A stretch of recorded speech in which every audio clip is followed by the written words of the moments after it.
ಇನ್ನು ಹಿಂದೂ ಸಮಾಜ ಕೈಬಿಟ್ರೆ ಎಷ್ಟೋ ಜನ ಮುಸಲ್ಮಾನರು ಹೊಟ್ಟೆಗಿಲ್ಲದೆ ರಸ್ತೆಯಲ್ಲಿ ಬಿದ್ದು ಸಾಯ್ತಾರೆ. ನಿಮಗೆ ಅನ್ನ ಬಟ್ಟೆ ನೀಡೋದು ಹಿಂದೂ ಸಮಾಜ, ಬದುಕಲು ದಾರಿ ಮಾಡಿಕೊಡೋದು ಹಿಂದೂ ಸಮಾಜ ಅಂತ ಹಿಂದೂ ಜಾಗರಣ ವೇದಿಕೆ ಕ್ಷೇತ್ರೀಯ ಸಂಘಟನಾ ಕಾರ್ಯದರ್ಶಿ ಜಗದೀಶ್ ಕಾರಂತ್ ಹೇಳಿಕೆ ನೀಡಿದ್ದಾರೆ. ದುರ್ಗಾದೌಡ್ ವಿರಾಟ್ ಪ್ರದರ್ಶನದಲ್ಲಿ ಮಾತನಾಡಿದ ಅವರು, ಹಿಂದೂಗಳ ಕೈಯಲ್ಲಿ ಮೀನು ಖರೀದಿ ಮಾಡದೆ ಬಡ ಮೀನುಗಾರ ಮಹಿಳೆಯರು ಉಪವಾಸ ಇರಬೇಕು ಅಂತ ನೇವುಗಳು ತೀರ್ಮಾನ ಮಾಡೋದಾದ್ರೆ ಹಿಂದೂಗಳು ಕೂಡ ಯಾಕೆ ತೀರ್ಮಾನ ಮಾಡಬಾರದು? ಮುಸ್ಲಿಮರ ಅಂಗಡಿ, ಹೋಟೆಲ್ಗೆ, ಸೈಕಲ್ ಶಾಪ್ಗೆ ನಾವು ಹೋಗೋದಿಲ್ಲ ಎಂಬ ತೀರ್ಮಾನ ಮಾಡಬಹುದು ಅಲ್ವಾ? ಯಾಕೆ ಮಾಡಬಾರ್ದು? ನಾವು ಯಾರ ತಂಟೆಗೂ ಹೋಗಲ್ಲ, ನಮ್ಮ ತಂಟೆಗೆ ಬಂದರೆ ಬಿಡಲ್ಲ ಅಂತ ಆಕ್ರೋಶ ಭರಿತ ಭಾಷಣವನ್ನ ಮಾಡಿದ್ದಾರೆ.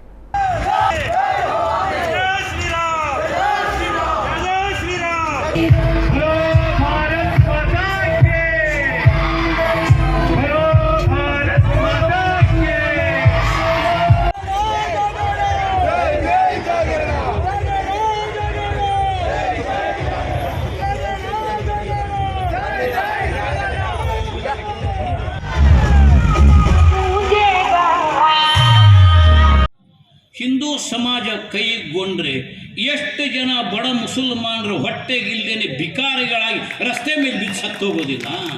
ಅರೆ, ನಿಮಗೆ ಅನ್ನ ಕೊಡೋದು ಹಿಂದೂ ಸಮಾಜ, ನಿಮಗೆ ಬಟ್ಟೆ ಕೊಡೋದು ಹಿಂದೂ ಸಮಾಜ, ನಿಮಗೆ ಬದುಕಲಿಕ್ಕೆ ದಾರಿ ಮಾಡಿಕೊಡೋದು ಹಿಂದೂ ಸಮಾಜ. ಆ ಹಿಂದೂ ಸಮಾಜದ ಕೈಯಲ್ಲಿ ಮೀನನ್ನು ಖರೀದಿ ಮಾಡಬಾರದು, ಬಡ ಮೀನುಗಾರರ ಕುಟುಂಬವನ್ನು ಉಪವಾಸಕ್ಕೆ ಕೆಡಬಹುದು ಅಂತ ನೀವು ತೀರ್ಮಾನ ಮಾಡುವುದಾದರೆ ಹಿಂದೂ ಸಮಾಜ ಯಾಕೆ ತೀರ್ಮಾನ ಮಾಡಬಾರದು? ಮುಸಲ್ಮಾನನ ಚಪ್ಪಲಿ ಅಂಗಡಿಯಲ್ಲಿ ಚಪ್ಪಲಿನೇ ಖರೀದಿ ಮಾಡೋದಿಲ್ಲ,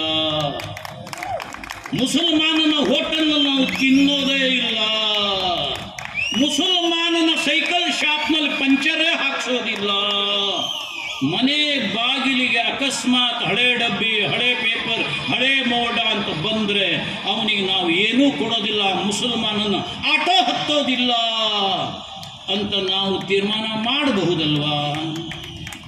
ಯಾಕೆ ಮಾಡಬಾರ್ದು? ಅರೇ, 20% ಇಲ್ಲ. ಆ ಬಡ ಮೀನುಗಾರರ ಹೊಟ್ಟೆಗೆ, ಹೆಂಗಸರ ಹೊಟ್ಟೆಗೆ ಕಲ್ಲು ಹೊಡೆಯೋ ತೀರ್ಮಾನವನ್ನು ನೀವು ಸೊಕ್ಕಿನಿಂದ ಮಾಡುವುದೇ ಆದರೆ ಹಿಂದೂ ಸಮಾಜ ಕೈಕಟ್ಟಿ ಕೂರುವುದು ಮೂರ್ಖತನಾದೀತು. ಹಿಂದೂಗಳ ವ್ಯಾಪಾರ ಹಿಂದೂಗಳ ಜೊತೆಯಲ್ಲಿ ಅವರು ಬೇಡ, ಇವರು ಬೇಡ, ಇದನ್ನು ತೀರ್ಮಾನ, ಇದು ಆಚರಣೆ, ಇದು ಆಚರಣೆ.